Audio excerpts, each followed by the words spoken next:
ኢየሱስ ክርስቶስ የተሰቀለው ሐሙስ ነው፣ አርብ አይደለም። ጉድ ፍራይዴ የሚባለው ትራዲሽኑ የመጣበት አመጣጥ አለው። ሰንበት የተለመደው ቅዳሜ ስለሆነ ከዛ በመነሳት በዓሉ መከበር የጀመረው ኢየሱስ ሞቶ ተነስቶ ከብዙ ዓመታት በኋላ ስለሆነ ነው። ልደትም ተመሳሳይ መቼ እንደተወለደ ቀኑ ግምት ነው እንጂ አይታወቅም። 3 ቀን የሚሆነው ከመቼ ነው? ሐሙስ ለአርብ 1፣ አርብ ለቅዳሜ 2፣ ቅዳሜ ለእሁድ 3። ፕሮቴስታንቶች የሚያመጡብን ጉድ የለም። አሁን ደግሞ የስቅለት በዓል የሚታሰበው በዕለተ ሐሙስ ነው ይሉናል። ታዲያ መጽሐፍ ቅዱሱ ምን ይላል? ከነ ማስረጃው እናያለን። ከቀሳውስታቸው በላይ ይሸፋፈናሉ። ምዕመናኑም እነሱን ተከትሎ ተሸፋፍኖ አንድ ቃል የሚላት አለ፣ በዕለተ ስቅለት ማለት ነው። ያቺ ቃል ምንድናት?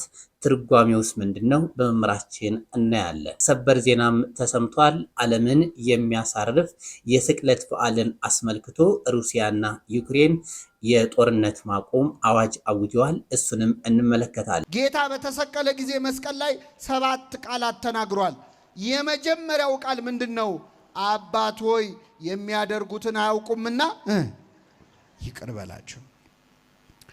ይገርማቸዋል። ክርስቶስ የሚያደርጉትን አያውቁምና ይቅር በላቸው ያለው ገና መስቀል ላይ ያለ ነው። ከኔ ጋር ናችሁ? አዎ፣ ገና ሚስማሩ ከእጁ ሳይወጣ። አሁን ከዚህ ጉባኤ ስትወጡ ምዕመናን፣ እዚሁ ጉባኤ ላይ ቆይታችሁ ስትወጡ አንድ ሰው እግራችሁን ቢረግጣችሁ ወይ ይቅርታ ቢል ትቀበላላችሁ? አትቀበሉ?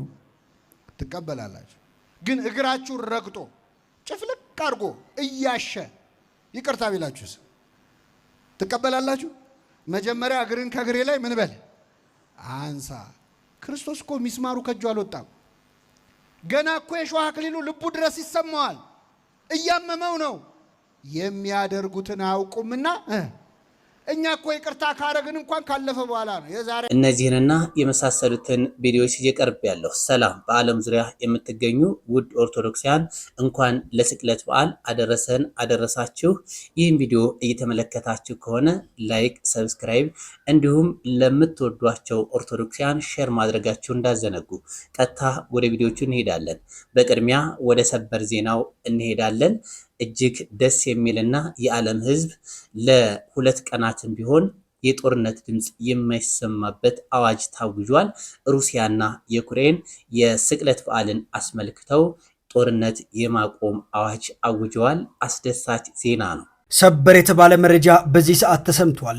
ለኦርቶዶክስ ፋሲካ በዓል የተኩስ አቁም አዋጅ መታወጁ ተገልጿል። የሩሲያው ፕሬዝዳንት ቭላዲሚር ፑቲን የትንሣኤ በዓልን ምክንያት በማድረግ በዩክሬንና በሩሲያ መካከል ለ2 ቀናት የሚቆይ የተኩስ አቁም አዋጅ ማወጃቸው ተሰምቷል። ፕሬዝዳንቱ የዩክሬኑ መሪ ቭላዲሚር ዜሌንስኪ በተመሳሳይ ይህንን የሰላም ጥሪ እንዲቀበሉ ጥሪያቸው አስተላልፈዋል። ይህ ውሳኔ የተላለፈው የኦርቶዶክስ ክርስቲያኖች የኢየሱስ ክርስቶስ የትንሣኤ በዓል በሰላም እንዲያከብሩ ታስቦ መሆኑ ተገልጿል። በዚህ ጉዳይ እናንተስ ምን ትላላችሁ? ሀሳባችሁን አጋሩኝ። በዚሁ አጋጣሚ እኔን ፎሎ ያላረጋችሁ ካላችሁ ፎሎ በማድረግ የስቅለት በዓል ዕለት ለምን ቀሳውስታቸው በላይ ይሸፋፈናሉ? ምዕመኑስ ያንን ተከትሎ ተሸፋፍኖ በህብረት አንድ የምትባል ዜማ አለች። ያቺ ዜማ ምንድነች? ሚስጥሩስ ምንድነው? መምራችን ነግረናል። እንከታተል። ምዕመናንም በነጠላቸው ራሳቸውን ሸፍነው የሚናገሩት የሚያዜሙት አንድ ዜማ አለ። አምንስት ይእቲ ሞአጊያ አንቲ ፋሲሊያሱ የቅብጥ ወይም የኮፕቲክ ቋንቋ ነው። ቋንቋው ተዘከረነ እግዚኦ በውስተ መንግሥትከ፣ አቤቱ በመንግስት በመጣ ጊዜ አስበን ፈያታዊ ዜማንን እንዳሰብከው ማለት ነው ትርጉሙ። ታዲያ ለምንድነው ተሸፍነው ተሸፋፍነው የሚሉት ተደብቀው ካልን ጌታ በዕለተ ዓርብ የኛን ኃጢአት ሊሸፍን የታወቀውን የተገለጠውን መርገምና ሞታችንን ከኛ ሊያርቅልን ገመናችንን ሊሸፍን ፊቱን እየሸፈኑ ማን ነው የመታ እያሉ በጥፊና በዘንግ እየመቱት የዘበቱበትን እስኪ ንገረን ክርስቶስ ማን ነው በጥፊ ያለ? አሁንስ ማን መታ? እኔ ነኝ ወይስ እሱ ነው? እስኪ ተናገር እያሉ የሳቁበት የተሳለቁበትን እያየን አንደኛው ጌታችንን ሸፍነው መደብደባቸውን ለማሰብ፣ ሁለተኛው ኃጢአትና በደላችንን በተራቆተው ርቃኑ እንደሸፈነልን ለማሰብ ካህናት በቤተ ክርስቲያን ይሄን ያደርጋሉ። ይቆየን። ሌሎቹ ይቀጥላሉ። መምራችንን እናመሰግናለን። ቃልዮት ያሰማልን። በዘጠናዎቹ የተመሰረቱት ኦርቶዶክስ ተዋሕዶ ቤተክርስቲያን ከጥንት ጀምሮ ይዛ የመጣችውን ትውፊትና ስርዓት አስተምሮ የቀናት አቆጣጠርን ለማጣጣል ያልሄዱበትና ያልፈነቀሉት ድንጋይ የለም። ይህ ፓስተር ስቅለት የሚውለው ሐሙስ ቀን ነው፣ መታሰቢያውም ሐሙስ ነው የሚል ትምህርት እያስተማረም ይገኛል። የገና በዓልም በግምት ነው የተቀመጠ ይላል። የኛ አባቶች ግን መጽሐፍ ቅዱስን ተንተርሰው ትውፊትን ይዘው አስቀምጠውልናል። እስኪ መጽሐፍ ቅዱሱ ምን ይላል? ትውፊቱስ ምን ይላል? ወደ ወንድማችን ልውሰዳችሁ። ኢየሱስ ክርስቶስ የተሰቀለው ሐሙስ ነው፣ አርብ አይደለም። ጉድ ፍራይዴ የሚባለው ትራዲሽኑ የመጣበት አመጣጥ አለው። ሰንበት የተለመደው ቅዳሜ ስለሆነ ከዚያ በመነሳት በዓሉን መከበር የጀመረው ኢየሱስ ሞቶ ተነስቶ ከብዙ ዓመታት በኋላ ስለሆነ ነው። ልደትም ተመሳሳይ መቼ እንደተወለደ ቀኑ ግምት ነው እንጂ አይታወቅም። 3 ቀን የሚሆነው ከመቼ ነው? ሐሙስ ለአርብ 1፣ አርብ ለቅዳሜ 2፣ ቅዳሜ ለእሁድ 3 ቀን ኢየሱስ ክርስቶስ በታላቁ ፋሲካ ጊዜ የተሰቀለው። ያው የእነዚህ ሰዎች እብደት እንደቀጠለ ነው። ኦርቶዶክሳውያን ታላችሁ እግዚአብሔር ይመስገን በጣም ደህና ነኝ። ይሄ ሰውዬ ብዙ ጊዜ ያው ስለ ክርስቶስ ኢየሱስ ያው ብዙ ኔጌቲቭ ነገሮችን በመናገር ይታወቃል።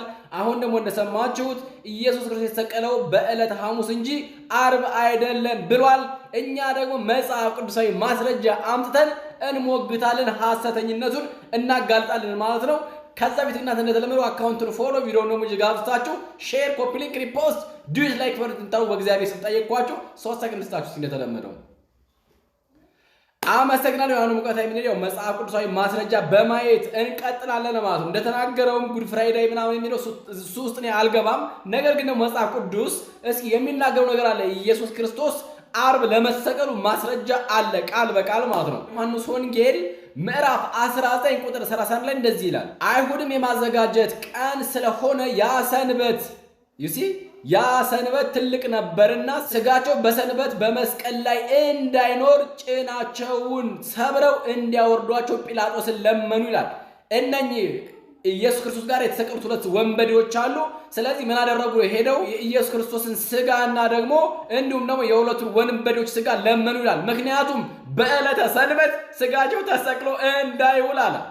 ሰንበት መቼ ነው? ቅዳሜ ነው እኮ ሰንበት። ስለዚህ የተሰቀለው መቼ ነው? አርብ ነው የተሰቀሉት ማለት ነው።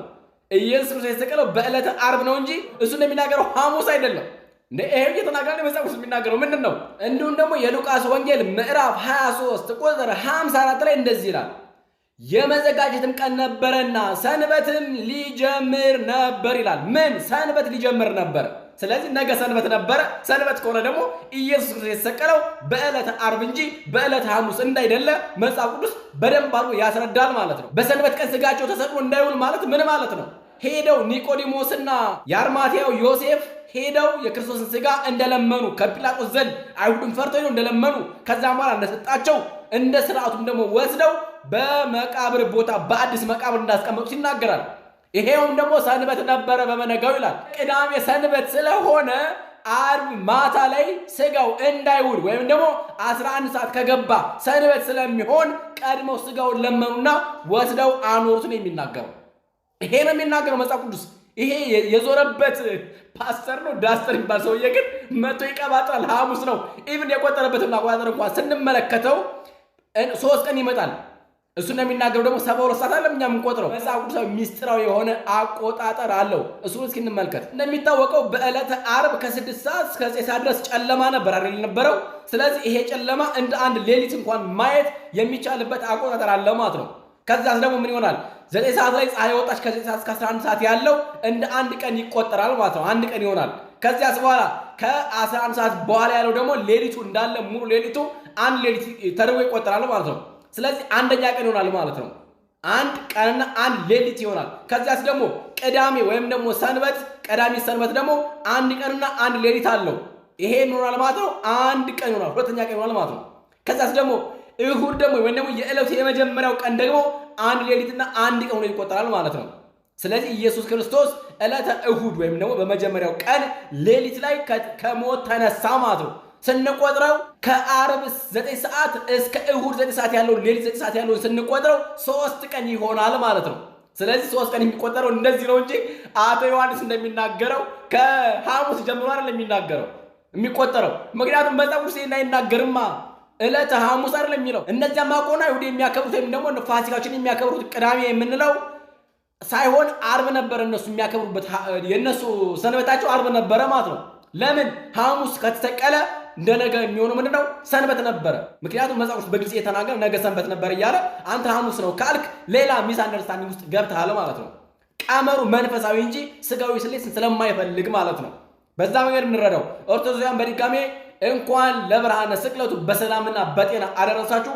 ለበዓለ ትንሣኤው ደግሞ እግዚአብሔር አምላካችን በሰላምና በጤና ደርሰን መልካም የስቅለት በዓል ይሁንልን።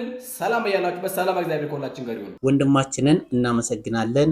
ቃለ ሕይወት ያሰማልን። መምህራችን ዲያቆን ሄኖክ ኃይሌ ስለ ጌታችን መድኃኒታችን ኢየሱስ ክርስቶስ ስቅለት እጅግ ደስ የሚል ትምህርት፣ ክርስቶስን እንድንወደው የሚያደርግ ትምህርት አስተምረዋል። የእሱን ትምህርት እንከታተል። 10 ዓመት ምናምን የተበደለውን ነገር መቼስ ትቼልሻለሁ እንላለን። እሱንም አንልም። በእውነት የወጋ ቢረሳ ይኸው ታውቁታላችሁ።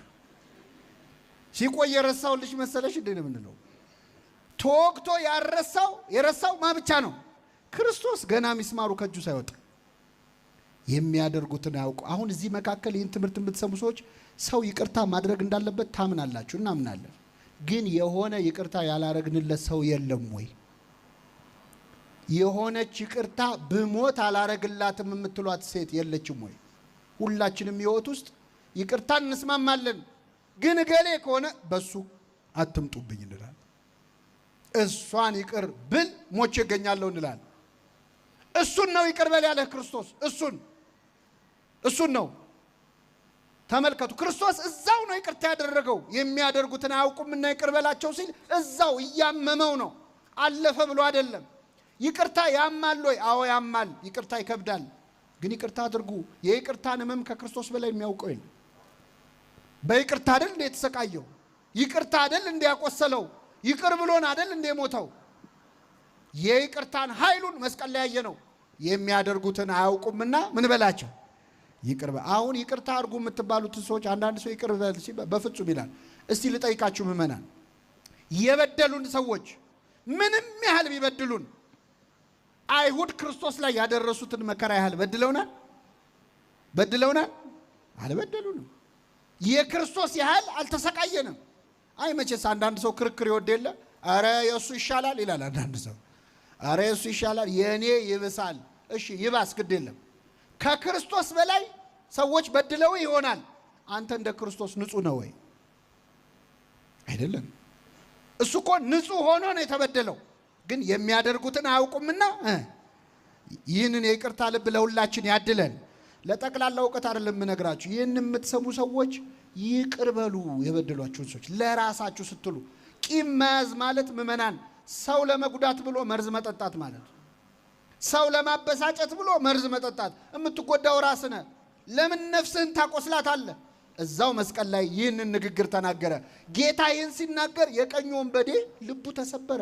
እኔ ባልደረሱብኝ ሰዎች ላይ ደርሼ የሰው ንብረት ስቀማ ደም ሳፈስን የኖርኩት እሱ ለሚያሰቃዩት ሰዎች ይጸልያል ወይ ብሎ ልቡ ተሰበረና ጌታ ሆይ በመንግስት በመጣህ ጊዜ ምን በለኝ፣ ለሰቃዮች ካዘንክማ ለኔ አትጨክንብኝም፣ እባክህ ማረኝ አለ ይላል ቅዱስ ዮሐንስ አፈወርቅ። ወንበዴውን የመለሰ ሁላችንን ይመልሰ። መምህራችንን እናመሰግናለን። ቃለ ሕይወት ያሰማልን። ውድ ኦርቶዶክሲያን እስከ ሰዓት ድረስ አብራችሁ ስለቆያችሁ አመሰግናለሁ። በቀጣይ ቪዲዮዎች ከምንገናኝ ድረስ ሰላም ቆዩ።